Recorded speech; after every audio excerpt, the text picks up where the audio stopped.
Hello everyone, এই যে প্লেটটা তোমরা দেখতে পাচ্ছ এটা হচ্ছে একটা ব্রেকফাস্ট প্ল্যাটার। তো এর মধ্যে আছে আমার ঘরে বানানো হোমমেড কেক, কিছু পরিমাণ স্প্রাউটস, একটু গোল গোল করে কেটে নেওয়া শসা আর অমলেটের একটা দারুণ রেসিপি।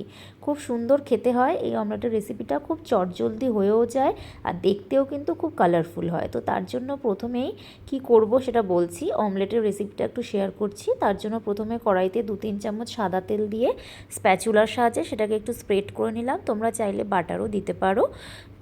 তারপর এখানে কিছু সবজি গোল গোল করে কেটে নিয়েছি, যেমন দুটো গোল করে কেটে নেওয়া টমেটো দিয়েছি, দুটো গোল করে কেটে নিয়েছি, রিং করে কেটে নিয়েছি পেঁয়াজ, আর এরকম কিউব করে কেটে নিয়েছি 4 টুকরো মতো ক্যাপসিকাম। তোমরা চাইলে অন্য তোমাদের ইচ্ছা মতো যে কোনো সবজি দিতে পারো, এখানে যেটাই দাও এরকম গোল গোল করেই কেটে নেবে।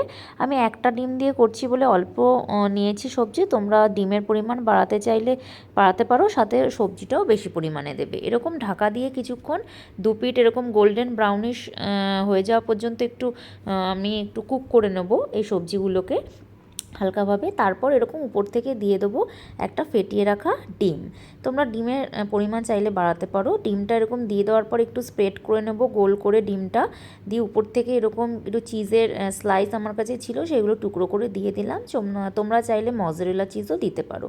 আর দিয়ে দিলাম উপরে বেশ কিছু পরিমাণ গোলমরিচ গুঁড়ো। আর ডিমটা যখন ফেটিয়েছিলাম অল্প পরিমাণ নুন আমি তার মধ্যে দিয়ে নিয়েছিলাম। ঢাকা দিয়ে কিছুক্ষণ হতে দেবো ডিমটা। উপরটা যখন শুকিয়ে যাবে মনে হবে আর ডিমটা সেট হয়ে যাবে মনে হবে, তখনই বুঝতে হবে আমাদের কিন্তু এই অমলেটটা রেডি।